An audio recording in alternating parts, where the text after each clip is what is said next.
adalah ibadah. Mari kita kasih aplaus yang paling meriah untuk pembicara saya berikutnya, Pak Tan Ijaz. Mana orangnya? Oh ini. Ya, ini. Silakan kasih sekali lagi aplaus buat Pak Tan Ijaz. Oke, makasih Pak Senwa. Terima kasih Pak. Terima kasih. Pagi semua? Sudah kenyang? Ngantuk? Coba bilang sama pasangan hidupnya masing-masing bilang gini. Bilang gini, kalau mata saya sudah mulai tanda-tanda, tolong ya. Oke.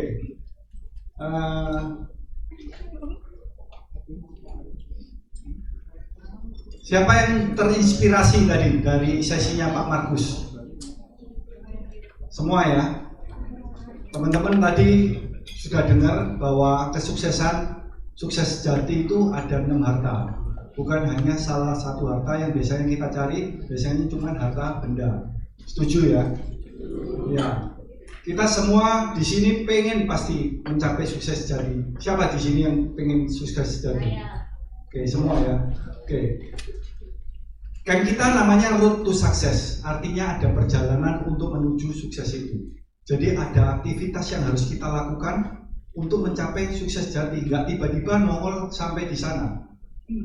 Perjalanan yang paling banyak kita lakukan yaitu bekerja, karena 80% waktu kita itu dihabiskan di waktu bekerja. Setuju ya teman-teman ya? Jadi bagaimana kita bekerja itu menentukan kualitas hidup kita juga. Jadi bukan semata-mata kualitas jumlah penghasilan yang kita dapatkan, tapi kualitas hidup itu juga ditentukan oleh apa yang kita lakukan di pekerjaan itu.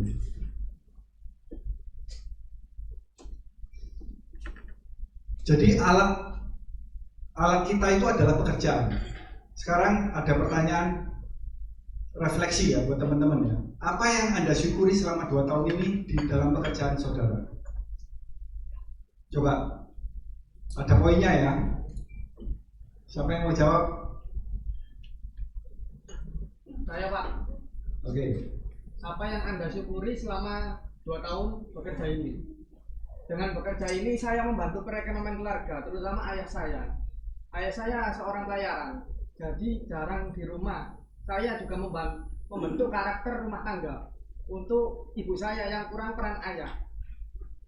Oke, luar biasa ya, kasih 20 poin ya nanti ya.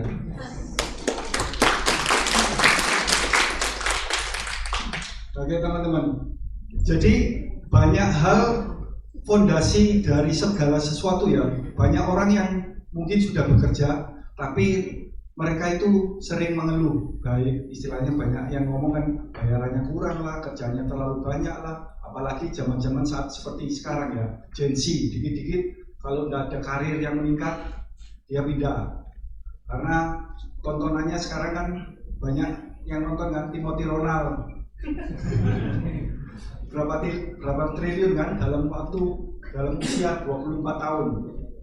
Ya, jadi kesuksesan yang seperti Pak Markus tadi sampaikan ya, kesuksesan dunia itu menyesatkan kita bahwa sebenarnya sukses itu bukan hanya jumlah uang yang kita dapatkan, tapi ada 6 komponen lain yang lebih penting.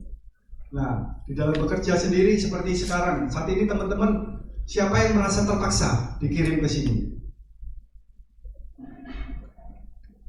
Nggak ada ya, di sini nggak ada yang ngaku. Coba bilang sebelahnya gini, jangan pura-pura nggak dengar. Ya, kadang-kadang kita kurang mensyukuri ya. Jadi bawaannya curiga aja. Kadang-kadang mikirnya gini, perusahaan paling mau meres tenaga kita, dikirim supaya kita kerjanya baik, supaya hasilnya untuk perusahaan. Tapi pernah nggak teman-teman berpikir itu ada hasil positif buat diri teman-teman sendiri? Kenapa kok kita nggak dapatkan sesuatu? Karena kita nggak pernah bersyukur. Teman-teman bisa lihat data ya, tahun 2025 itu sudah ada dari bulan Januari sampai Maret sudah ada 73.000 orang di PHK. Jadi ketika kita menyia-nyiakan pekerjaan kita, sebenarnya kita ini sedang menyia-nyiakan kesempatan yang sebenarnya orang lain bisa dapatkan. Setuju ya? Karena sebenarnya kalau kita sendiri gak pernah bersyukur, ya kita gak pernah akan maju. Kenapa? Fondasi segala sesuatu itu adalah rasa syukur. Kalau nggak ada rasa syukur, nggak mungkin ada rasa tanggung jawab. Setuju ya? Kita nggak pernah merasa itu baik buat kita. Kita nggak pernah merasa itu bersyukur. Ya, kita nggak punya rasa tanggung jawab untuk melakukan yang terbaik. Kita nggak pernah bersyukur atas keluarga kita. Kita pun nggak melakukan yang terbaik buat keluarga kita. Jadi rasa syukur itu adalah fondasi kita. Jadi bilang sebelahnya lagi, jangan main-main ya.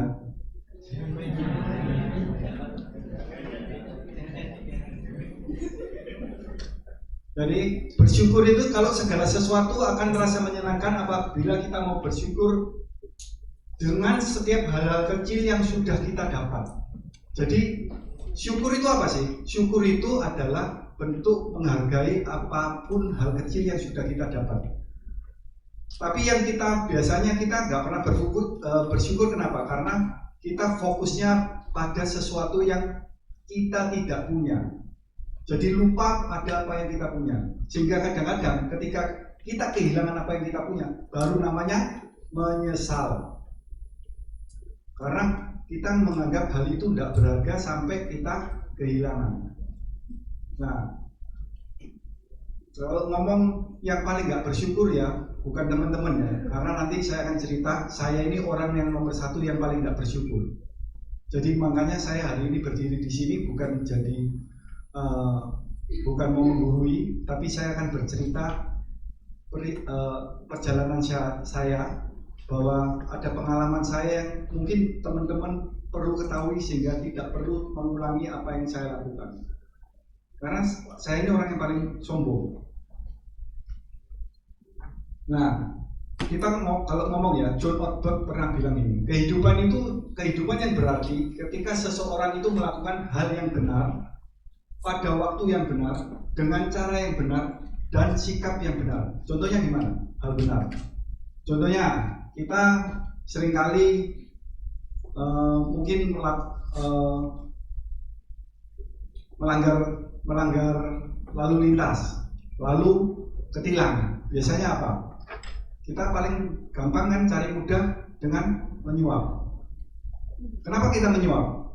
Karena itu mudah. Daripada merepoti, kita lebih baik melakukan hal yang enggak benar, tapi mempermudah diri kita sendiri. Di waktu yang benar, pada waktu yang benar.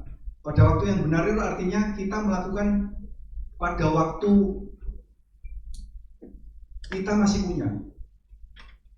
Tapi kalau sudah kita tidak punya, itu sudah namanya penyesalan, sudah tidak ada artinya. Saya ke 1 bulan yang lalu kehilangan juga orang tua ya, papa saya meninggal. Dan kemarin saudara saya sampai menangis karena dia belum dari Jakarta. Kebetulan adik perempuan saya tinggal di Jakarta, dia harus kembali dan dia menangis. Kenapa kok kita menangis? Karena kita rata-rata merasa belum melakukan hal benar pada waktu kita punya. Setuju ya teman-teman? Kita biasanya sudah menyesal. Makanya saya bilang sama saudara saya yang lain, ini tinggal mama kita, jangan lagi diulangi lagi. Percuma kita nangis atau kita buat kuburan yang bagus, orangnya sudah nggak bisa rasakan. Waktunya kita yang salah. Kalau kita mau melakukan hal benar, ya harus di waktu yang benar. Jangan kalau sudah terlambat baru kita mau melakukan hal benar. Itu namanya kasep. Coba bilang sebelahnya, kasep.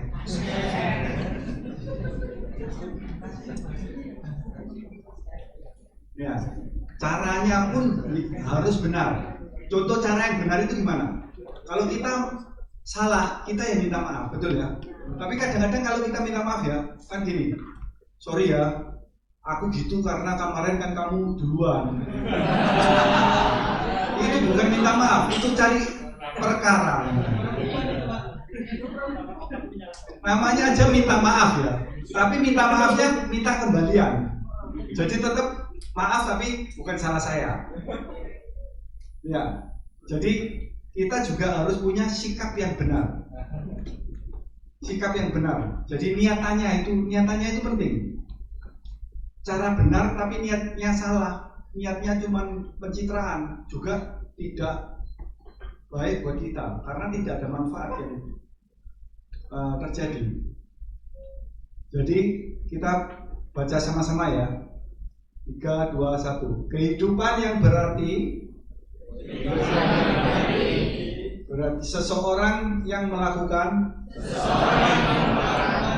hal yang benar pada waktu yang benar dengan cara yang benar dalam sikap yang benar. Oke. Jadi kita mau semua di sini punya kehidupan yang berarti ya. Nah, kita ngomong sekarang mulai kita bicara tentang bekerja adalah ibadah. Kadang-kadang kita sendiri, saya dulunya ya, merasa ibadah itu berbeda dengan bekerja. Jadi terpisah, ibadah, bekerja. Tapi ternyata kalau kita pikirkan ulang, praktek ibadah itu di mana?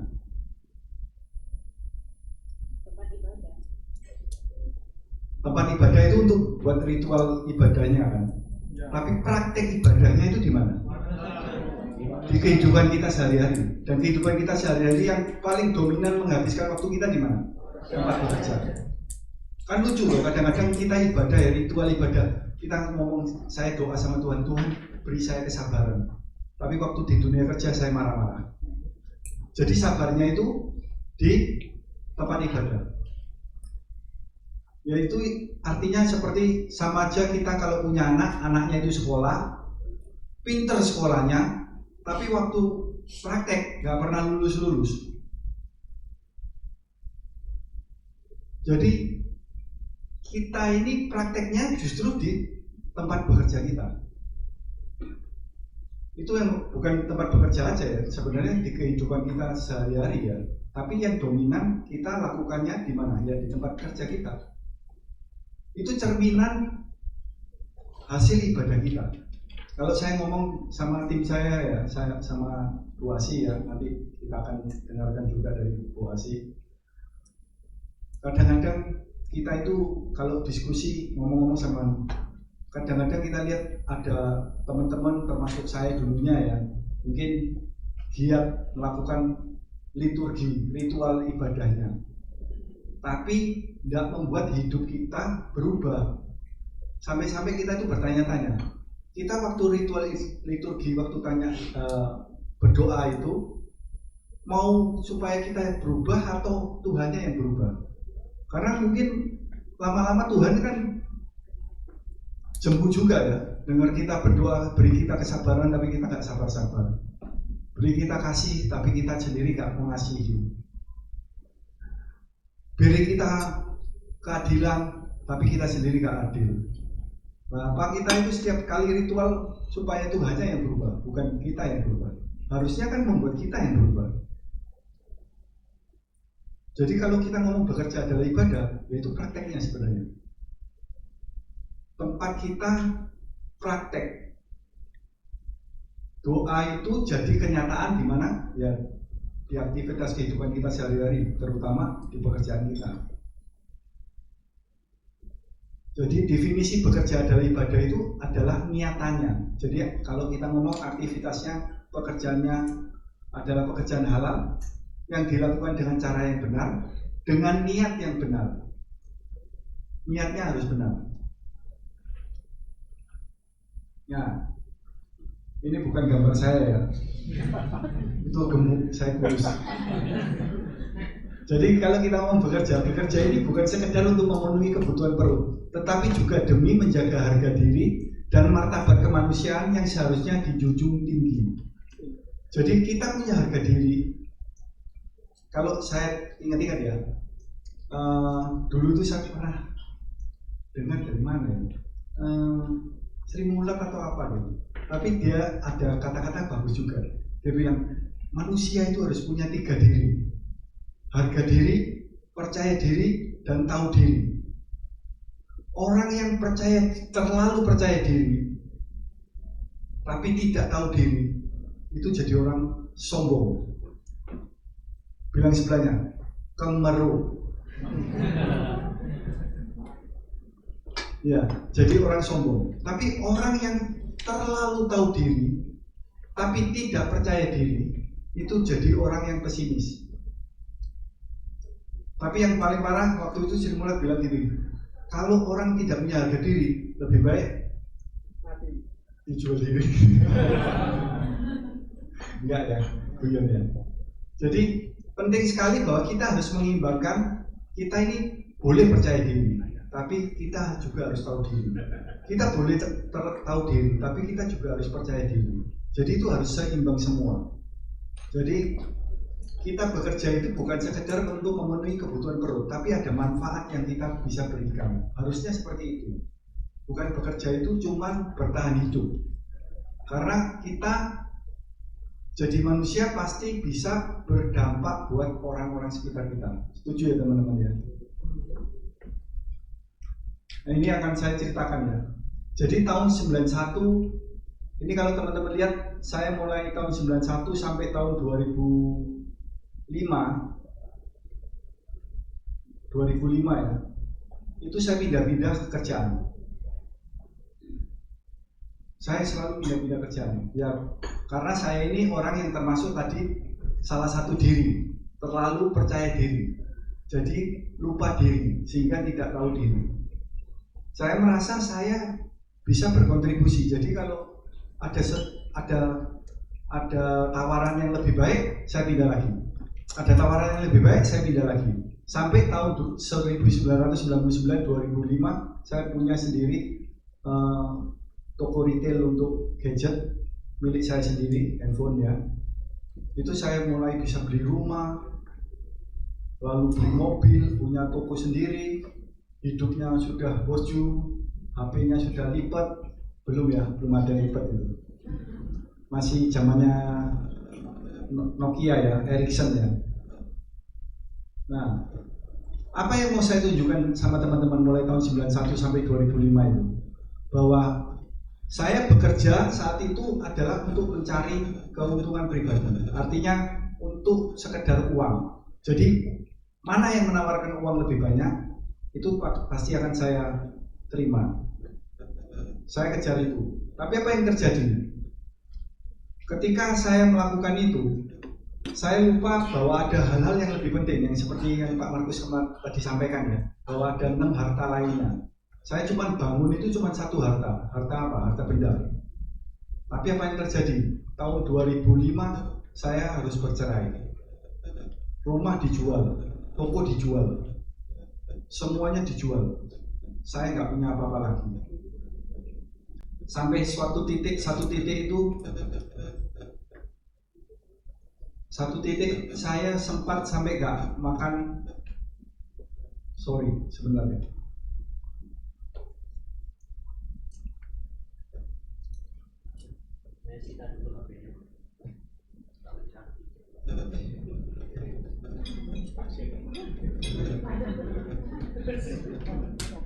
Kalau sekarang bakul HP ya, jadi jangan dibilang sombong. Ya, jadi saya kehilangan segalanya. Kenapa? Karena yang saya bangun saat itu hanya uang. Jadi bekerja itu demi uang. Lucunya kita itu lupa, kita itu lebih mengutamakan uang daripada sesuatu yang lain, sesuatu yang lebih penting artinya. Kenapa? Karena kita dapat uang itu tujuannya untuk siapa? Keluarga. Nah kalau keluarganya hancur, buat apa kita? Kan lucu ya. Tapi kan kita selalu ngomong kita cari uang untuk keluarga, tapi keluarganya berantakan. Makanya tadi ada film yang terakhir kan bilang yang penting bukan beli rumahnya, tapi situasi home. Apakah ada situasi rumah di dalam rumah kita itu? Jadi tahun 2005 saya kehilangan segalanya. Saya baru merasakan ternyata bekerja itu bukan hanya demi uang. Karena sia-sia ketika kita bekerja cuma mengisi perut. Dan yang diisi yang kedua bukan hanya perut, ego. Ego itu tidak pernah habis. Ya teman-teman, yang ganti HP awalnya yang 5 juta, nanti ganti yang lebih canggih 10 juta, ganti yang 20 juta. Baju yang dulu 150.000 kita pakai, tapi supaya status kelas kita, karena kita sering lihat TikTok dan lain sebagainya, kita mulai pakai baju-baju yang 500.000, 1 juta, 2 juta. Tapi pernahkah teman-teman refleksikan bahwa sebenarnya bukan bajunya yang memberi nilai pada kita harusnya. Seharusnya yang pakai yang memberi nilai. Kenapa? Buktinya orang yang kaya celana pendekan, dia meskipun pakai barang-barang yang nggak bermerek, tetap dikira bermerek kan? Ya. Tapi kita pakai barang bermerek, dikira tetap nggak bermerek kan? Jadi lebih baik mana? Membangun diri atau membangun pencitraan? Membangun diri ya, setuju ya teman-teman. Ya, yang saya kejar saat itu mulai tahun 91. Kenapa? Karena latar belakang saya dari keluarga juga broken home. Jadi saya dari 4 bersaudara yang tinggal di sama nenek di luar kota, di kota selatan Jawa Timur, itu mulai dari bayi sampai 10 tahun. Jadi waktu itu ada rasa penolakan buat hidup saya. Jadi saya harus, istilahnya saya harus merasa bisa, saya harus tunjukkan pada orang. Saya berusaha memenuhi supaya diakui oleh orang lain. Jadi saya lakukan cari uang,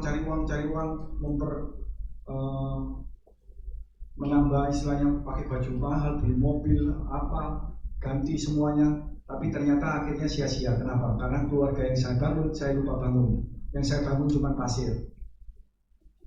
Waktu saya harus bercerai, harus kehilangan rumah, saya pernah sempat tidak makan sama anak saya itu cuman Indomie itu dibagi 2, nasi goreng itu dimakan buat 2 hari. Jadi saat itu saya merasa saya ini bekerja demi uang, tapi ketika lagi jatuh itu waktu mau bangun lagi itu sulit. Kenapa? Karena saya nggak pernah bangun manfaat lainnya. Saya nggak pernah bangun kehidupan saya di harta-harta lainnya. Meskipun ada yang berusaha nolong ya, tapi kan karena kalau mental kita sudah jatuh, kita sudah sulit untuk recovery. Tapi yang terjadi ketika teman-teman lihat tahun 2006 sampai saat ini ya, itu cuma berapa perusahaan. Karena saya mulai menyadari ternyata bukan dengan mencari. Karena kalau kita bisa memberikan manfaat dimanapun kita ditempatkan, itu seharusnya sudah cukup. Dan yang saya mau cerita sama teman-teman, dari 91 sampai 2005 dan 2005 sampai sekarang, padahal itu saya sebagai pemilik ya, artinya dampak yang bisa diberikan itu jauh lebih banyak ketika saya cuma di 3 pekerjaan ini. Manfaat anak saya juga jadi single parent kan ya. Jadi kalau ibu-ibu sini juga ngomong, ya sana bapak kan nggak ngurusi anak, saya juga ngurusi anak. Jadi waktu saya merintis lagi mulai tahun 2005 sampai sekarang ini, anak saya saat itu usia 6 tahun. Jadi saya sendiri juga yang harus menyiapkan umpamanya besok sekolah, harus juga ngantar les, harus juga bekerja, harus juga pulang capek itu harus belajar ya. Kalau matematika biasanya ya ibu-ibu ya, anak kalau nggak bisa kita harus ngajari. Tapi kelihatannya lebih banyak. Tapi kenapa kok saya bisa bensinnya bisa bertahan? Karena saya sudah mulai mensyukuri. Kalau dulu itu saya tidak mensyukuri. Berapa banyak yang sudah saya lewati itu tidak pernah saya syukuri. Saya selalu merasa saya kok gak punya seperti yang mereka punya. Jadi saya gak pernah lihat apa yang saya punya. Coba teman-teman bayangkan, kalau Pak Markus sendiri tidak merefleksi ya, dia cuma berpikir apa yang dia tidak punya, dia nggak akan sampai hari ini. Setuju ya teman-teman? Karena kalau kita ngomong tentang 3 diri tadi, Pak Markus itu termasuk orang yang tahu diri, terlalu tahu diri. Kenapa? Karena ya dia ada kekurangan, tapi yang membuat dia itu menjadi terlalu tahu diri, sehingga kepercayaan dirinya hilang. Setuju ya? Tapi ketika dia menemukan hidup itu harus bermakna, kepercayaan dirinya mulai meningkat, itu menyeimbangkan dan membuat dia berjalan lebih baik lagi. Kalau saya terbaliknya, saya ini orang yang terlalu percaya diri, tidak tahu diri, sehingga ketika habis semua, mulai mau nggak mau harus tahu diri. Kalau saya nggak mampu, dan ketika saya tahu diri, saya mulai seimbangkan. Saya tahu makna hidup itu apa. Makanya saya berjalan seperti tadi bilang, kita lakukan hal yang benar di waktu yang benar dengan cara yang benar dan sikap yang benar. Itu yang terpenting. Jadi kuncinya apa teman-teman? Bersyukur. Jadi kalau kita lakukan apapun yang kita kerjakan itu, perbuatlah dengan segenap hatimu seperti untuk Tuhan dan bukan untuk manusia. Jadi kita lakukan ini bukan tujuannya untuk uang lagi, tapi ada manfaatnya enggak? Kalau saya sekarang berpikirnya seperti itu.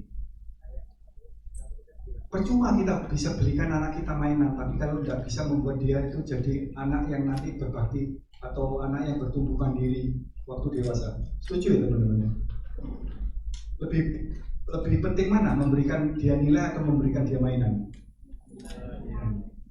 Gimana caranya nilai itu bisa diberikan? Melalui teladan. Setuju ya? Kalau nggak ada teladan dari kita nggak mungkin bisa. Teladan itu dibentuk dari mana? Ya kebiasaan kita di saat kita bekerja. Nggak mungkin lah orang bekerja istilahnya tukang atur umpamanya, atau nggak pernah mau dibantah umpamanya. Waktu pulang mau dibantah, latihannya di mana berarti? Di tempat kerja kan? Orang yang nggak suka bantu, pulang suka bantu tiba-tiba, kebiasaan dari mana? Tempat kerja. Kenapa tempat kerja penting? Karena itu paling banyak yang kita lewati.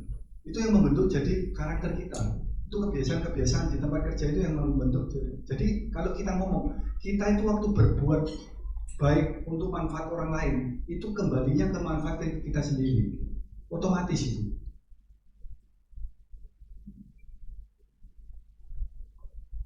Ini. Sorry. มีครับ60 บาท ทั้งชุดเหรอ ทั้งชุดเลยครับ Ulang ya.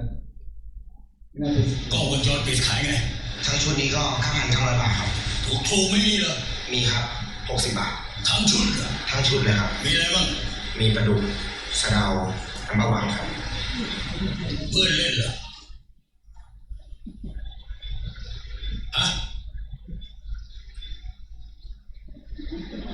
คือพี่เอาทั้งชุดเนี้ยไปให้เพื่อนบ้านพี่ผูกมิตรกับเขากินข้าวเขาพี่ดูแลเขาแล้วเขาก็จะดูแลพี่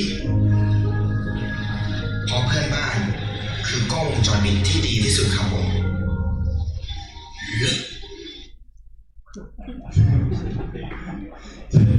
Jadi ternyata CCTV itu murah ya, nggak sampai jutaan ya.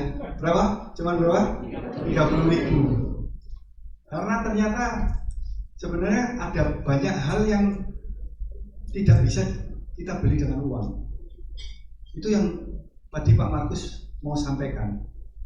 Kita lihat dari 6 harta itu yang bisa kita wariskan, yang istilahnya value-nya tetap ada terus, itu berapa? 5 harta lainnya kan.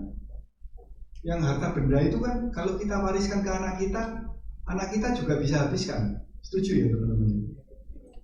Tapi kalau value, harta rohani, harta jiwani, kepandaian, makanya kenapa kok kita nyekolahkan anak kita?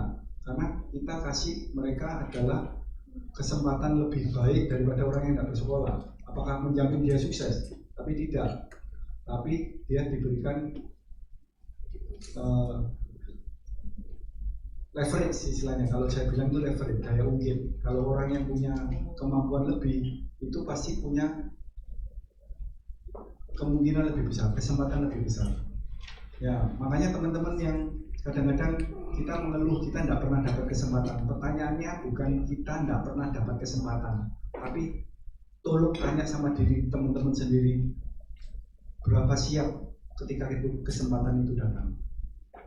Apa yang sudah kita lakukan untuk mempersiapkan diri ketika ada kesempatan. Kalau saya bilang sama orang kan gini, nggak mungkin orang cuma doa aja kita jadi tukang sapu tiba-tiba dijadikan manajer, atau gak usah jadi manajer, jadi admin. Pertanyaan, apakah dia sudah pernah belajar Microsoft Word, Office? Gak mungkin kan tiba-tiba orang yang gak bisa Office terus dijadikan admin. Jadi daripada kita mengeluh, kita persiapkan diri kita sendiri. Apa yang sudah kita siapkan supaya ketika kesempatan itu diberikan kita siap. Jadi kita mulai bersyukur. Yang sudah dipercayakan sama kita ya kita syukuri dulu, lalu kita kembangkan. Lalu kalau kita mau dipercaya lebih, ya supaya kita bisa dipercaya lebih, apa yang bisa kita lakukan? Ya saya nggak tiba-tiba dipercaya jadi direktur utama, itu kan nggak tiba-tiba saja. 2013 saya bertemu dengan saat yang pemiliknya ya, jadi saya cuma direktur, kita buat PT baru. Itu kan nggak tiba-tiba saya dipercaya, istilahnya orang itu tiba-tiba bisa percaya tanpa lihat histori saya. 2006 waktu saya jual semuanya, saya nggak punya uang, nggak punya rumah, nggak punya mobil, itu ada hal-hal yang saya sudah siapkan, saya lakukan, sehingga orang itu bisa melihat dan memberi saya kesempatan. Jadi nggak tiba-tiba teman-teman. Jadi jangan merasa kadang-kadang ya kalau kita lihat biografinya orang sukses, kita lihat titik di puncaknya saja, tapi lihat perjalanannya dia dari awal sampai ke titik itu. Berapa banyak pengorbanan yang sudah dia lakukan, berapa banyak upaya yang sudah dia kerjakan. Karena ada satu statement yang bagus juga bilang ini, saya melakukan apa yang tidak kamu lakukan, sehingga nanti saya akan mendapatkan sesuatu yang kamu tidak akan dapatkan. Setuju ya? Karena saya sudah melakukan sesuatu yang kamu tidak lakukan. Jadi jangan berharap kamu bisa mendapatkan apa yang saya dapatkan, karena kamu tidak melakukan hal yang sama dengan saya. Jadi daripada kita komplain, lebih baik kita tanya sama diri kita, apa yang sudah kita siapkan supaya kita itu nanti dapat kesempatan lebih. Ya meski itu pertolongan Tuhan ya, tapi bagian kita itu adalah mempersiapkan. Kita harus siap dulu. Nah, hari ini kita mau belajar tentang evaluasi motivasi kita bekerja. Kalau bekerja itu demi uang, itu lampu merah. Ya ini waktu itu saya yang lakukan ya cuma demi uang. Jadi beban. Pekerjaan itu dianggap beban. Kenapa? Kalau enggak cuan, kalau enggak ada untungnya buat saya, ya malas. Tapi kalau yang lampu kuning, bekerja itu demi kewajiban, value, nilai. Paling enggak dia melakukan demi nilai. Artinya karena saya sudah bekerja, ya saya nanti dapat gaji. Kalau saya bekerja mencapai omset, saya dapat bonusnya. Tapi yang kita mau dorong teman-teman lakukan itu adalah kita bekerja demi tujuan mulia. Jadi ada tujuan yang lebih besar, memberikan manfaat. Jadi bekerja itu bukan cuma sekedar kewajiban, apa ada manfaat dulu, manfaat buat orang lain. Kalau manfaat buat kita itu otomatis. Ketika kita memberikan manfaat pada orang lain, itu akan kembali dengan sendirinya pada kita.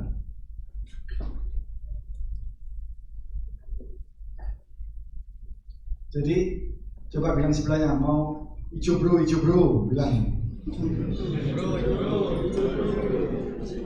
Kuning. Ngantuk ya?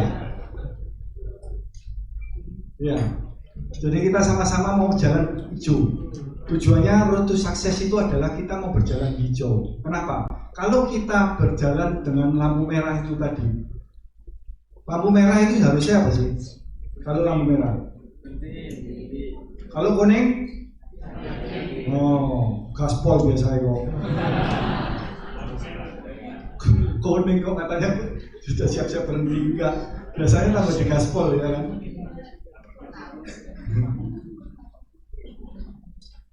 Ya. Jadi kita maunya sampai yang bekerja demi tujuan mulia. Nah, hari ini kita mau belajar tentang nilai yang kita mau jadikan dasar buat kita bekerja atau kehidupan kita sehari-hari, yaitu mulia. M yang pertama itu menjadikan Tuhan pusat segalanya. U, utamakan proses. L, lakukan demi kebenaran. I, itikat selalu melakukan yang terbaik. Dan A, amalkan keikhlasan hati. Oke, kita ulang ya. Ayo, kita semua berdiri yuk, supaya nggak ngantuk.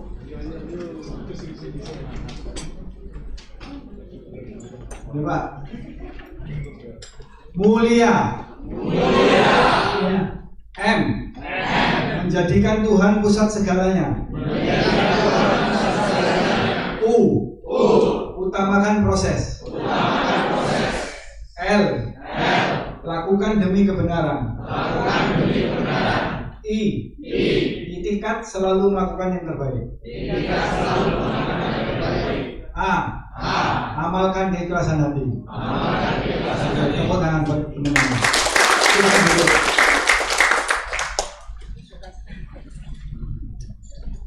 Ya, ini indikator kita ya. Jadi kita hari ini mau belajar sama-sama tentang indikator mulia. Sasarannya kalau kita bekerja merah, kuning, sama hijau. Jadi berbedanya gini. Kalau merah, sasarannya itu menjadikan keuntungan pusat segalanya. Jadi kita refleksikan diri kita sendiri ya. Apakah posisi kita saat ini itu di posisi mana? Sasarannya menjadikan keuntungan pusat segalanya, atau menjadikan nilai pusat segalanya, atau menjadikan Tuhan pusat segalanya. Kalau kita ngomong menjadikan keuntungan pusat segalanya, kita nganggap apa yang kita kerjakan, istilahnya upaya, itu adalah sebagai beban. Karena kalau nggak ada untungnya ya kita nggak jalan. Atau yang kedua, kita bekerja demi nilai, ya wis aku dibayari bosku, atau kita sudah dapat komisi, jadi ya kita harus bekerja. Tapi ya nanti urusan perusahaan mau bangkrut, mau ada PHK, tidak ada urusannya. Yang penting saya sudah melakukan apa yang kewajiban saya. Itu menjadikan nilai pusat segalanya. Karena dia nggak salah loh secara SOP, tapi cuma sampai di sana saja. Tapi yang bekerja demi tujuan mulia itu menjadikan Tuhan pusat segalanya. Kalau kita percaya Tuhan itu maha semuanya ya, kan pasti Tuhan itu memberikan, pasti Tuhan yang berdampak itu mau kita jadi manusia yang berdampak. Setuju ya teman-teman? Jadi apakah ada manfaat buat orang lain? Buat semua ya. Kalau manfaatnya buat saya toh, itu namanya Tuhan kita yang kita sembah jadinya bukan Tuhan yang adil dong. Kalau adil itu berarti saya dapat manfaat, kamu ya dapat manfaat. Jadi manfaat ke semuanya. Itu menjadikan Tuhan pusat segalanya. Jadi bekerja demi tujuan mulia. Ya, ini teman-teman bisa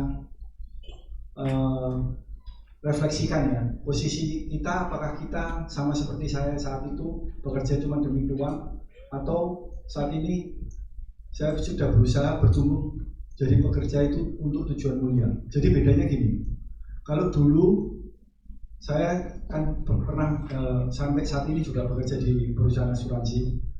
Teman-teman tahu asuransi ya, asuransi jiwa ya. Biasanya kan kita nggak ada gaji, jadi hasilnya itu dari komisi, hanya komisi aja. Jadi semakin besar preminya, semakin besar komisinya. Tapi ada yang bertentangan ketika saya sudah mengetahui value-value ini 15 tahun yang lalu. Itu adalah gini, ketika saya ada targetnya umpamanya sisa 100 juta saya berangkat ke Vienna, dapat trip. Nah, terus ada orang yang mau kita bantu untuk ambil asuransi jiwanya. Nah, kalau kita lihat sebenarnya kebutuhan dia itu adalah cuma 30 juta 1 tahun. Nah, tinggal kita mikir kan, kalau kita merah ya kita tawari aja produknya, jangan bukan 100 juta, mungkin 250 juta, karena kan untung sebanyak-banyaknya. Tapi kalau kuning ya pokoknya aku nutup kan, tawari 100 juta. Tapi kalau hijau itu cuman mungkin 30 juta sesuai kebutuhan dia. Nggak gampang memang. Jadi teman-teman jangan bilang, oh nanti kita tekad hijau itu nggak gampang. Karena kita mau melakukan hal yang benar itu sulit. Ya seperti tadi, kalau kita nggak nyogok, kalau kita nggak nyuap, besok kan harus ke pengadilan. Setuju ya? Waktunya buang lagi. Akhirnya apa? Kebiasaan hal-hal yang tidak benar itu kita lakukan terus jadi kebenaran. Padahal itu hal yang tidak benar. Nah, efeknya apakah memberi manfaat? Manfaat buat kita? Ya, pasti. Tapi pertanyaannya, manfaat buat anak-anak kita? Terus nanti kalau ada anak-anak kita bohong sama kita, terus kita bilang, kamu niru siapa? Terus dia lihat kita gini. Saya ngajari siapa katanya. Jadi manfaat yang kita bilang itu kadang-kadang mengorbankan diri kita sendiri juga. Ya sebenarnya nggak mengorbankan ya. Dia sudah terpenuhi kebutuhannya mau 30 juta. Tapi komisi yang seharusnya kita bisa dapat lebih, akhirnya kita nggak dapat. Nah itu yang membuat saya sendiri saat itu merasa, waduh kerja kalau kayak gini terus ya nggak maju-maju. Tapi ini hal benar sih yang harus saya lakukan. Waktu mulai awal pelan-pelan merintis lagi 2005-2006 itu, sampai 2013 saya diberi kesempatan itu. Jadi saya percaya manfaat yang saya berikan itu akhirnya kembali ke saya sendiri, sehingga saya diberi kesempatan dan dipercaya. Mantap ya teman-teman ya. Jadi yang kita lakukan sekarang ini mungkin nggak dihargai, tapi kalau ada manfaat karena kita melibatkan Tuhan, Tuhan tidak tinggal diam. Kalau bahasanya bilang apa? Gusti boten sare. Tuhan itu tidak pernah tidur. Dia lihat hati kita, lihat niat kita. Jadi kalau kita lakukan dengan benar, meskipun kita kadang-kadang nggak dihargai, belum dapat penghargaan, belum dapat manfaatnya, tapi percayalah itu menabur manfaatnya. Yang kedua, kita ngomong tentang prosesnya ya. Utamakan tadi kesetiaan pada proses. Kalau orang yang bekerja demi keuangan, utamakan hasil yang cepat. Kenapa? Karena pekerjaan itu beban. Jadi Leisa bekerja sedikit, hasilnya paling banyak. Setuju ya teman-teman ya? Jadi kalau bisa nyelintat-nyelintut titik, yang penting cuan. Ini hasil yang cepat, enak, mudah, nggak keluar tenaga. Tapi kalau kuning, utamakan proses sesuai aturan yang berlaku. Wis lumayan, tapi dia tidak memberikan manfaat buat orang lain dan buat dirinya sendiri untuk masa depan. Jadi dia cuma memberikan manfaat buat dirinya sendiri saat ini. Tapi kalau hijau, utamakan kesetiaan pada proses. Yang seperti yang tadi saya cerita ya. Waktu saya lakukan itu, otomatis harta, hubungan, orang kan pasti, kalau tadi orangnya cuma butuh 30, saya jual 250, kira-kira besok datang lagi orangnya sembunyi apa enggak? Hubungannya balik enggak?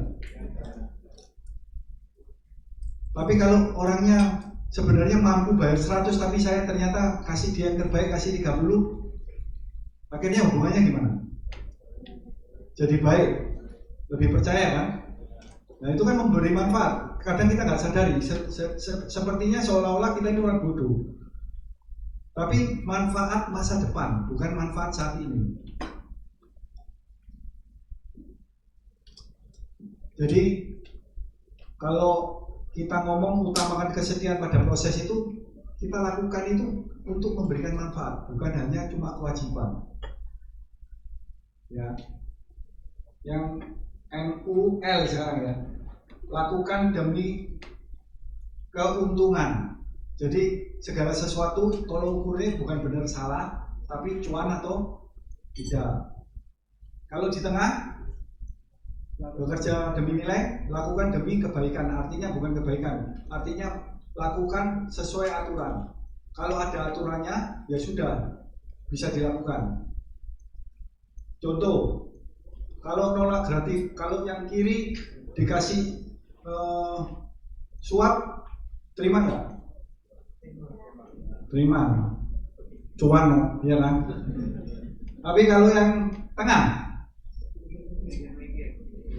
mikir-mikir mikir-mikir itu bukan tengah, mikir-mikir ya kiri.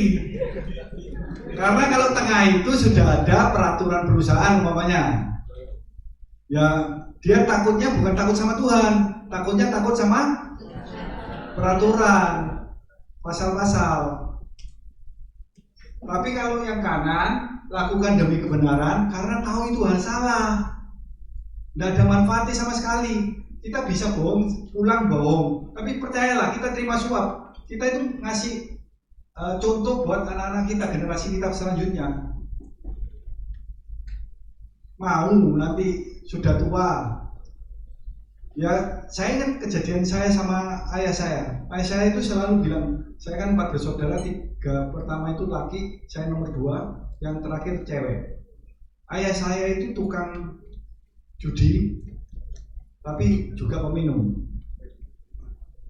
Nah dia tuh kalau bilang sama adik saya, sama kakak saya bilang gini, kamu ya jangan judi. Jangan judi itu apa? Kakak saya suka judi pakai kartu itu. Ya, judi kartu. Papa saya bilang gini sama kakak saya, jangan judi kartu. Judi kartu itu tidak baik. Judi itu kayak ini aja, itu nomor aja. Jadi kebenarannya itu disesuaikan. Yang boleh nggak boleh itu disesuaikan. Karena dia gitu. Pernah satu kali kecurian, mobilnya kecurian, yang nyuri yang nasibnya buruk. Karena yang dicuri satu tas itu hitungan nomornya papa saya aja. Jadi teman-teman tahu ya. Jadi kalau kita melakukan hal yang tidak benar, itu sebenarnya sudah nggak mungkin, pasti nurun. Dan itu terjadi sehingga saat kakak saya belum menikah, itu tukang judi.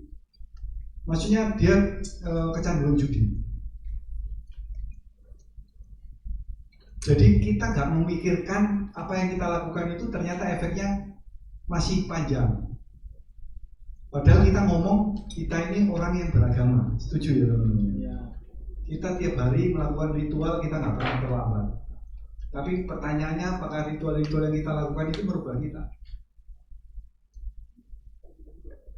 harusnya berubah kan.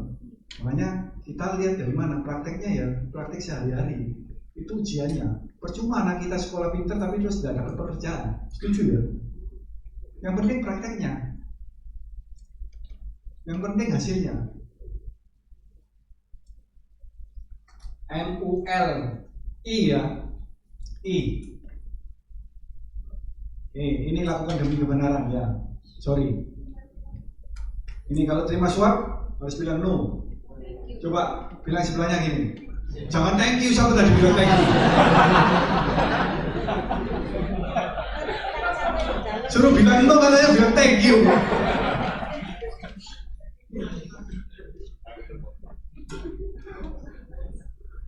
Kok tambah thank you? Ya. Nah, ini ada polisi namanya Hugeng Iman Santoso, lahir 14 Oktober tahun 21 di Pekalongan, Jawa Tengah. Figur militer teladan Indonesia. 5 Mei dia jadi tahun 68 itu dia jadi Kapolri. Jadi peran lainnya itu adalah Menteri di era Soekarno dan Kepala Kantor Imigrasi. Jadi ada kejadian sangat luar biasa dan sampai saat ini nilai-nilainya itu dijaga sama anak cucunya. Dulu Gus Dur itu bilang, polisi yang jujur itu ada 3. Polisi tidur, patung polisi, sama Hugeng Iman Santoso ini. Bayangkan Gus Dur aja bilang wis gak ono sing polisi jujur, tapi dia mengakui Pak Hugeng Iman Santoso ini. Karena dia sekali waktu dia diangkat jadi Kapolri, lalu sudah mulai ada cari muda itu ngirimi mobil sama ranjang baru di rumah dinasnya. Tapi sama dia langsung dibilang itu kembalikan, kalau enggak kasih panti asuhan. Jadi sikapnya itu luar biasa. Dia itu pegang integritas, value-value. Sebenarnya apa manfaatnya buat dia? Karena dia cuma pegang prinsip lakukan demi kebenaran, bukan demi cuan tadi, bukan karena takut sama aturan di polisi. Kalau tidak ada aturannya berarti boleh dilakukan dong. Tapi dia lakukan karena demi kebenaran. Ini memang hal yang tidak benar, jadi tidak lakukan. Salah satunya dia itu sebenarnya punya satu keinginannya itu memberangkatkan istrinya itu ke Hawaii. Waktu dia dipanggil sama King Andy Show itu, King Andy Show itu bilang dia dari programnya itu mau bayari untuk istrinya supaya berangkat ke Hawaii. Tapi istrinya sendiri tahu kalau itu nanti akan berpengaruh terhadap kredibilitasnya Pak Hugeng, dia tolak. Tapi apa yang mereka dapat? Ada cucunya yang namanya Rama Hugeng. Itu sampai sekarang itu mewarisi nilai-nilai keteladanannya Pak Hugeng ini. 2024 kemarin dia yang memberikan lukisan pertanda yang mengingatkan tradisi bahwa kejujuran dan integritas itu adalah pegangan untuk polisi. Jadi dia yang menjaga. Bayangkan, itu diturunkan sampai cucu sudah, dan itu tradisinya dijaga. Ya, jadi ada value ya. Jadi ada prinsip kebenaran yang dia sudah turunkan. Karena apa? Karena teladan. Hidup berkualitas. Jika kita menghidupi hidup dengan nilai yang baik, maka nilai kehidupan itu akan melebihi usia kehidupan itu sendiri. Jadi kehidupan ini nilai. Kalau kita menghidupi hidup dengan nilai yang baik, prinsip yang baik ya, maka nilai kehidupan akan melebihi usia kehidupan. Mungkin Pak Hugeng sudah nggak ada, tapi value-nya itu akan turun terus. Jadi saya mengajak teman-teman itu mulai memikirkan kita jangan cuman istilahnya mengambil manfaat itu cuman yang untuk saat ini aja, tapi kita harus simpan juga untuk manfaat-manfaat yang ke depan. Karena kalau saya sendiri pribadi saat ini, saya lebih baik saya nggak dipercaya kekayaan berlebihan, tapi saya lihat nanti hidup anak saya cewek ya, itu bahagia keluarganya. Setuju ya teman-teman? Mau teman-teman yang sukses tapi lihat keluarga anak-anakmu menderita, Itu kan pilihan.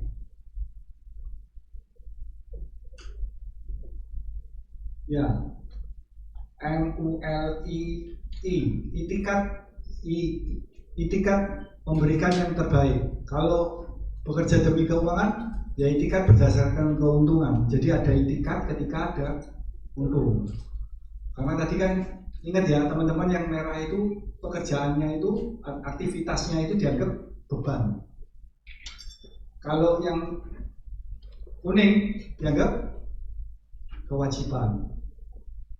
Tapi kalau yang hijau itu dianggap kesempatan. Kesempatan memberikan manfaat. Jadi kalau ngomong itikat berdasarkan keuntungan semata, ya berarti kita bekerja cuman kalau ada keuntungannya. Kalau nggak ada keuntungannya nggak kita kerjakan. Kalau kita ngomong yang tengah, kuning, bekerja demi nilai, itikat berdasarkan kebijaksanaan perusahaan. Jadi dia bekerja jam 8 sampai jam 5, jam 5:59 sudah siap di depan pagar. Melanggar? Enggak melanggar. Baik kan value-nya, sesuai SOP kan? Sesuai SOP. Tapi ya dia lakukan cuma segitu. Ya dia akan mendapatkan manfaat saat itu. Manfaat saat itu aja. Tapi dia nggak pernah nabung manfaat masa depan. Kita nggak ngomong untuk perusahaannya, ini kita ngomong untuk diri kita dan untuk Tuhan ya. 6 harta kita sendiri ya. Itu yang kita bangun, membangun manfaatnya. Yang terakhir itu A. Nah ini, memberi yang terbaik. Bekerja sebagai ibadah. Ini boleh nggak?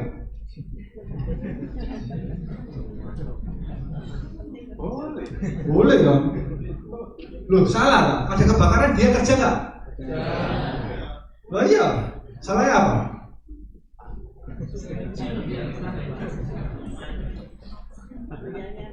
Coba senggol sebelahnya bilang, rasanya aku kenal orang ini.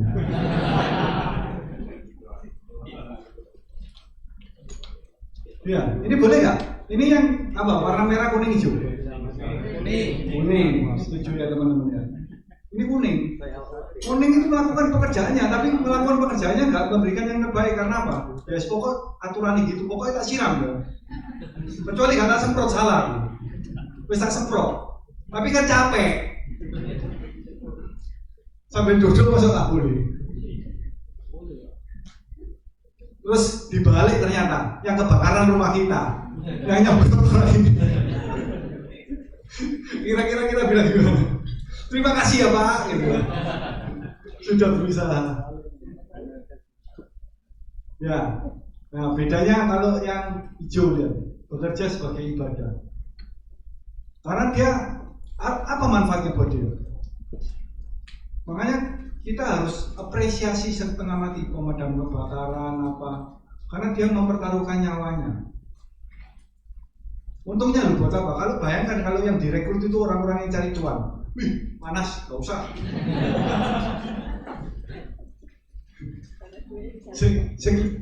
Sing kuning gini, bawa selangnya maju. Wih, jangan deket-deket, jauh aja. Ya nggak mati-mati nanti apinya. Tapi kalau hijau ada manfaat. Rumahnya orang ini terbakar. Kalau aku harus memadamkan supaya ada manfaatnya. Ada orang di dalamnya, ada manfaatnya. Bukan cuma sebagai kewajiban, karena ada manfaat yang diberikan. Kalau cuma kewajiban, ya wis yang kayak tadi itu, kayak gini. Nah sekarang refleksi kita sendiri. Kita sendiri posisinya di mana? Jujur. Ya.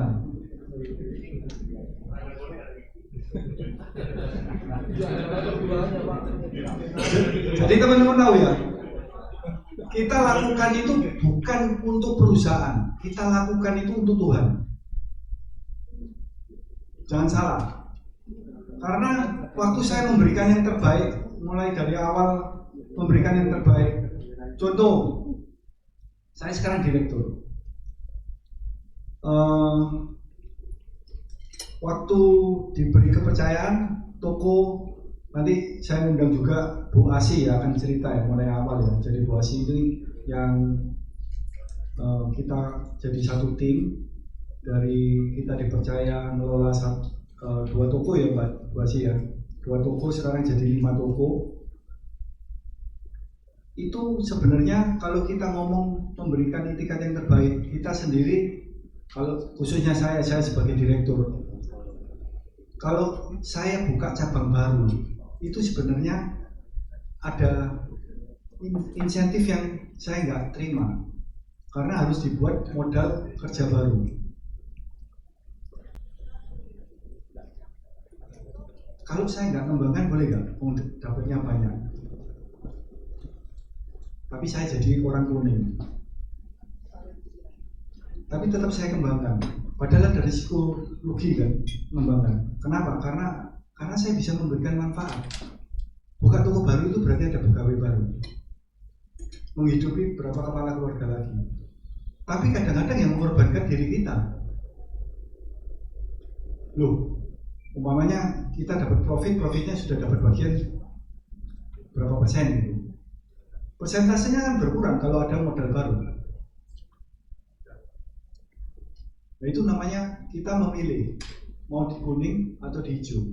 Kita memberikannya itu karena kita mikirnya cuan, tapi nanti bisa disaksikan ya sama Bu Asi sendiri. Kita ditekan sebagaimanapun ada jajaran yang buat bantu. Kenapa? Karena kita sudah menanam manfaat dulu, menanam manfaatnya di depan untuk masa depan kita.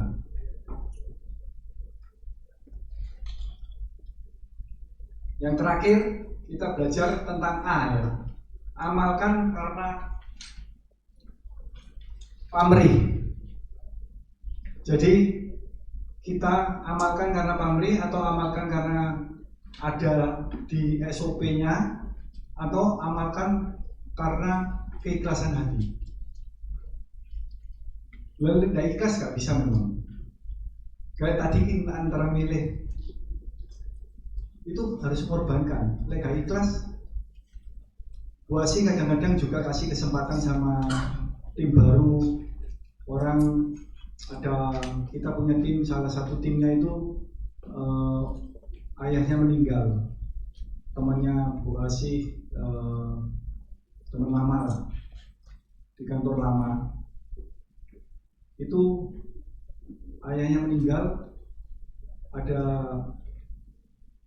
tinggal istri sama anaknya. Istrinya itu temannya Bu Asi. Anaknya itu diangkat jadi timnya Bu Asi. Tapi kadang-kadang orang diberi kesempatan itu menyia-nyiakan kesempatan, padahal tujuannya supaya dia bisa kuliah ya Bu Asi ya. Dia bisa kuliah, dia bisa tetap bekerja, dia dikasih special treatment ya. Jadi waktu dia kuliah itu boleh dan tetap digaji. Tapi itu pun disia-siakan sampai akhirnya berapa tahun ya Bu Asi ya? 3 tahun ya. 3 tahun akhirnya sudah kesempatan habis. Karena kita pun harus jadi orang adil. Orang yang sudah dikasih kesempatan, kalau nggak mau ya kasih kesempatan orang yang mau dong. Iya kan? Kita kan nggak adil buat orang lain kalau nggak gitu. Kita sudah berusaha ngasih manfaat, tapi manfaat itu nggak digunakan, ya kita berikan pada orang lain. Oke, jadi A, ikhlas gak? Tapi kita sakit hati Mbak Bu Asi, tidak ya? Karena kita mau memberi manfaat. Kalau kita pikir untung rugi, ya gak ada untungnya. Ya ini, bekerja itu adalah ibadah, jabatan itu adalah amanah, dan gaji bonus itu adalah barokah.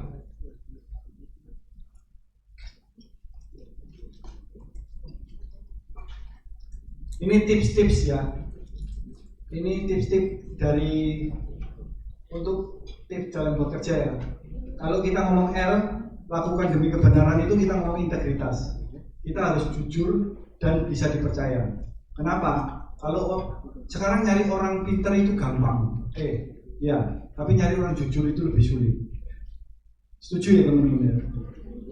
Karena kalau kita ngomong pintar kayak aku kemarin yang kamu pintar kemeru itu, sekarang lebih pintar AI, ya kan? Teman-teman pintar apa? Desain. Desainnya ChatGPT bisa cuma 10 detik. Bisa ngalahkan nggak?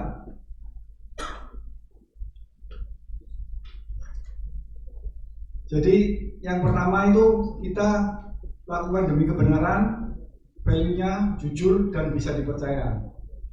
Itikat memberikan yang terbaik, selalu bekerja extra mile. Dulu saya nggak ngerti, saya dulu tuh sering dikasih pekerjaan yang bukan bagian saya, kerjaannya lebih. Bagian gue durung habis ditambahi lagi bagian orang lain. Tapi aku baru paham, dulu saya nggak pernah mengeluh itu ternyata membuat harta jiwani saya itu bertambah tanpa saya sadari. Paham ya teman-teman? Karena kita mengerjakan sesuatu yang bukan bagian kita. Kita kan belajar akhirnya. Kita belajar hal baru, betul ya? Belajar yang lebih pintar siapa? Ya kita sendiri. Manfaatnya buat siapa? Kita sendiri. Tapi kalau lihat dari manfaat saat itu, ada nggak manfaatnya? Nggak ada. Gajinya podo, kerjanya lebih banyak. Setuju ya? Kok enak temenku nggak kerja, saya kerja. Tapi ada ilmu yang kita dapatkan. Ini dari pengalaman saya ya. Lalu ownership, perasaan memiliki perusahaan. Ya seperti yang tadi, untuk pengembangan toko, saya tetap memilih melakukan pengembangan toko daripada saya ngambil untuk keuntungan aja. Karena bisa saya bawa pulang. Tidak hitung-hitungan waktu. Saya dulu pernah sebelum Bu Asih jadi head operation and sales-nya ya. Dulu ada satu waktu saya bergabung itu tahun 2013 dengan bos, itu ada kepala toko yang kalau jamnya toko habis itu, meskipun ada customer itu dimatikan lampunya. Sampai tak bilang, loh, itu ada saya loh. Direkturnya nggak dianggap, direktur batur paling. Jadi itu dimatikan. Kira-kira orang itu dapat kesempatan nggak jawab? Kepala toko ini. Saya bukan mendoakan jelek, tapi sejak kehilangan pekerjaan itu dia sulit mendapatkan pekerjaan. Kenapa? Karena tidak ada manfaat satu sekalipun dia untuk orang lain. Karena dia kerjakan itu cuma demi keuntungan aja.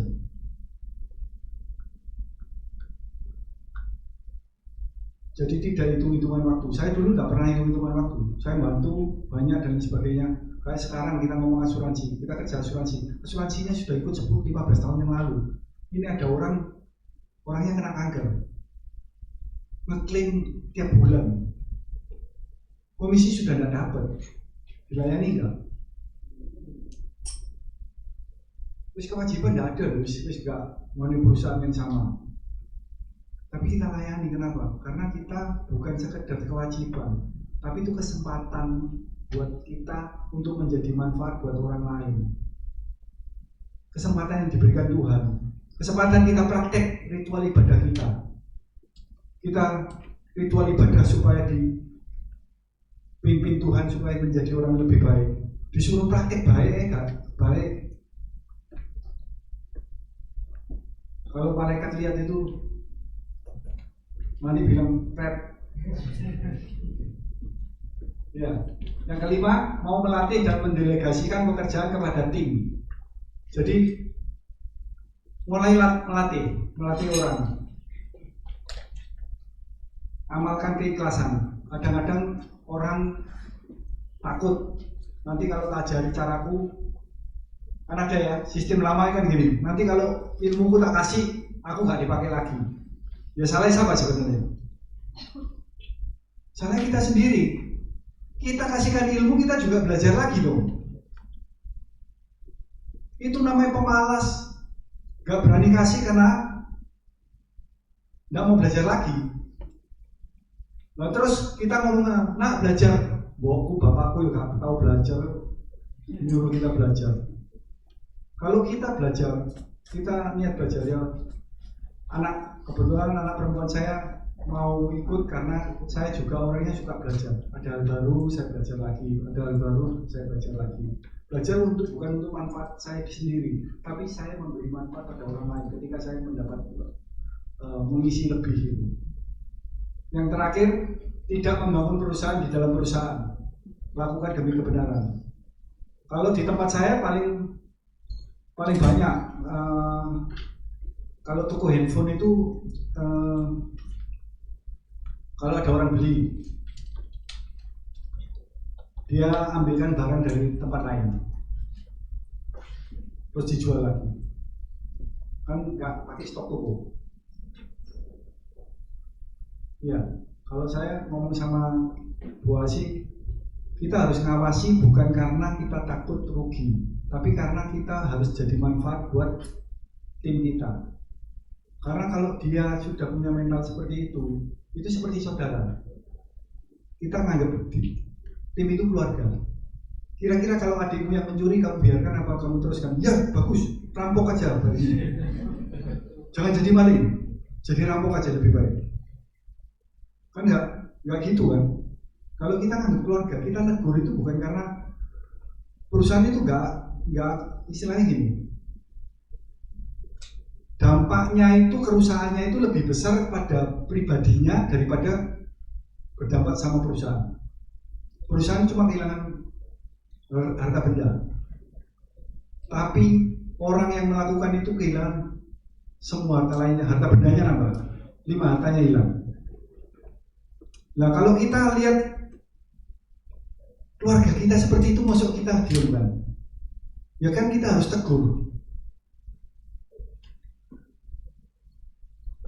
Ya, jadi teman-teman, kita melakukan ini tujuannya untuk supaya berpindah dari fase tadi. Merah sudah nggak ada ya di sini ya, nggak ada ya, nggak ada yang ngaku maksudku. Ya, kuning ke hijau, paling nggak kita ke hijau. Setuju ya? Angkat tangannya semua coba. Setuju ya? Kita alihkan ya. Nah, jadi Tuhan itu pusat segalanya. Kerohanian kita tujuannya untuk tujuannya Tuhan. Artinya gini, ketika kita melakukan liturgi ibadah, tujuannya itu Tuhan punya tujuan, bukan tujuannya kita yang kita paksakan untuk Tuhan. Jadi kita waktu sembahyang doa, kalau saya doakan, merubah kita jadi lebih baik, bukan merubah Tuhan supaya nuruti kita nggak berubah, Tuhan yang disuruh berubah. Nah, kalau kita belajar kayak hari ini belajar, itu tujuannya untuk dikembalikan ke Tuhan. Lalu harta tubuh, harta hubungan yang tadi ya, harta keluarga, dan harta benda. Nah, lihat dari 6 harta ini, 5 harta itu sesuatu yang bukan materi, tapi itu yang bertahan lebih lama daripada materi. Nah, lucu kan kalau kita cuma pikirkan satu harta yang materi yang bisa hilang, yang kita tinggalkan. Kita mati ya hilang, karena akan habis juga. Tapi kalau value, rohani, jiwa, tubuh, hubungan keluarga, itu akan berlangsung seperti Pak Hugeng tadi. Lalu kalau kita ngomong di perusahaan, Tuhan sebagai pusat, tujuannya harus kembali kepada Tuhan. Tuhan pemilik perusahaan. Kita ini ngelola, kita diberi kesempatan. Nah, kita juga harus jadi manfaat buat people-nya. People, berarti orang-orang, sesama rekan kerja, pimpinan, bawahan, supplier, customer. Itu harus semua kita adil jadi manfaat buat mereka. Lalu prosesnya harus benar, setuju ya? Produk servisnya harus excellent dan juga harus ada profitnya. Kalau nggak ada profitnya ya perusahaan juga nggak bisa jalan. Tapi profitnya dikembalikan untuk pusatnya Tuhan. Dan yang terakhir kita ngomong Tuhan sebagai penguasa semesta alam itu melingkupi semua. Jadi agama itu harus kembali pusatnya tujuannya Tuhan, bukan tujuan kita sendiri. Jadi kalau kita buat seperti contohnya media, medsos itu sebenarnya kadang-kadang saya lihat itu kadang-kadang miris ya. Karena teman-teman kalau capek kan lihatnya medsos, TikTok dan lain sebagainya itu 1 menit itu berapa berita. Dan beritanya bukan berita kalau dulu kan berita itu oleh Kompas, Jawa Pos dan sebagainya itu sudah diverifikasi kebenarannya sama sumbernya. Nah, sekarang kan semua orang bisa berberita. Nah, bayangkan berapa banyak penyesatan yang terjadi. Oke, sebelum saya akhiri, kita lihat sama-sama video ini.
Kehidupan akan bermakna ketika kita melakukan hal yang benar di waktu yang benar dengan cara dan sikap yang benar.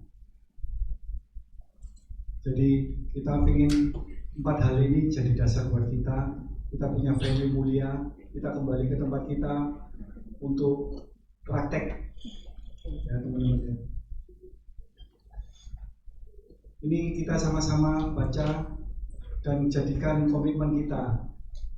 3, 2, 1. Tuhan, jadikan kami pribadi yang mulia, yang bekerja bukan hanya demi hasil, tapi sebagai ibadah dan bersyukur kepada-Mu. Ya, perjuangan menjadi berharga ketika kita mau ketika kita mampu melihat pada proses bukan pada hasil. Saya akan undang tim saya, beliau sudah 13 tahun ya bersama saya, jadi asik namanya. Jadi sebelum saya bergabung dengan perusahaan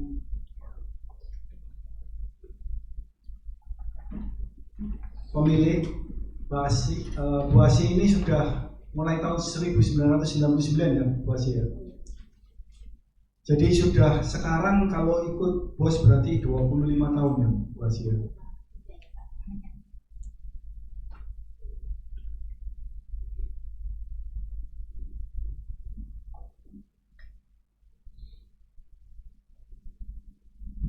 Halo ya, selamat siang semuanya. Gimana kabar hari ini? Bu Asi ini sudah 25 tahun ikut bos, tapi baru bergabung ketika kita buat PT baru tahun 2013. Jadi 2013 saya masuk sebagai direktur utama, dan saya lihat waktu pertama kali saya lihat sendiri saat itu Mbak Asi masih jadi staf ya Mbak Asi ya? Iya betul. Jadi ada satu kepala toko yang saya bilang tadi itu, dia mulai tahun 99 saya sempat lihat berapa lama ya, saya 3 bulan mengamati waktu gabung, saya lihat sebenarnya yang bekerja ini Bu Asi, tapi kepalanya orang lain. Tapi yang saya salut sama Bu Asi ini, dia ngerjakan nggak, padahal yang cari nama itu yang kepala toko, saya tahu. Kepala toko selalu laporan maju kalau saya datang, tapi saya tahu yang mengerjakan semuanya Bu Asi. Nah, saya lihat dan sampai yang tadi saya cerita ya, akhirnya terjadi mulai 2014 ya Bu Asi. Iya, Bu Asi jadi head operation and salesnya, dari kita proses dari 2 toko kita jadi 5 toko. Ya, saya mau tanya Bu Asi sendiri waktu awal sama terakhir ini definisi bekerja menurut Bu Asi apa? Definisi bekerja menurut saya, bekerja bukanlah hanya definisi mencari uang ya, tapi bekerja di sini sebagai ibadah, amanah yang harus selalu kita jaga.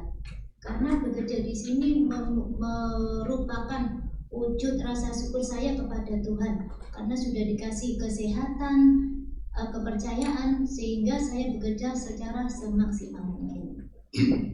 Tapi apa yang membuat Bu Asi bertahan, istilahnya diperlakukan, kalau saya boleh bilang kan mulai tahun 99 sampai 2013 itu kan diperlakukan yang tidak adil. Istilahnya Bu Asi yang bekerja, tapi yang dapat pujiannya kepala tokonya. Apa yang terjadi di hidup ini semua adalah atas izin Tuhan. Meskipun saya mulai dari bawah, tapi saya jalani ini sebagai bentuk proses. Saya jalani dengan ikhlas dan bersungguh-sungguh. Karena kalau kita kerja jujur, pasti selalu ada jalan. Tuhan tidak melihat posisi kita, tapi kesungguhan kita dalam mengemban amanah. Amin, luar biasa. Kasih tepuk tangan dulu. Luar biasa loh, karena nggak gampang. Karena saya sendiri lihat 1999 ya Bu Asi ya, sampai 2013 itu saya sendiri kalau Bu Asi orangnya nggak dekat Tuhan juga sudah lari ya Bu Asi ya. Iya betul. Tahun 2013. Lalu gimana Bu Asi mengatasi kendala waktu dulu jadi bawahan maupun jadi atasan sekarang sejak 2014? Kalau dulu tantangan itu pasti ada ya Pak ya, bahkan dari lingkungan kerja. Kadang-kadang ada staf yang sering lapor atau apa, tapi saya yakin kalau kita kerja jujur pasti Tuhan ngasih jalan. Itu ya. Iya. Yang penting prosesnya, setia sama Prosesnya, proses ya. Juga lakukan kebenaran berarti ya. Iya betul. Dan Kita dengan ikhlas dan bersungguh-sungguh untuk kerja kayak itu. lalu kalau yang jadi atasan sekarang kan beda Bu tantangannya. Tantangannya perubahannya pada di karakter anak-anak. Ada yang si A gini, si B gini, si C gini menghadapi karakter mereka. Apalagi kan mereka masih ABG, sedangkan saya kan sudah berumur. Iya. Buat kita berumur saya langsung usul. Ya, mengatasi ABG yang seumuran kalian, usia di 22, 23. Kan saya kan ya harus bisa care sama mereka, harus bisa masuk di karakter-karakter mereka yang kadang-kadang ABG kan galau kayak gitu tuh ya. Bucin gitu ya. Bucin kayak gitu. Coba sebenarnya siapa yang bucin ini ya, bucin. Masuk karakter-karakter yang itu memang agak sulit sih, tapi untuk pendekatannya kan kita harus care apa yang terjadi di mereka, karakter-karakter mereka kayak gini, kayak gitu tuh.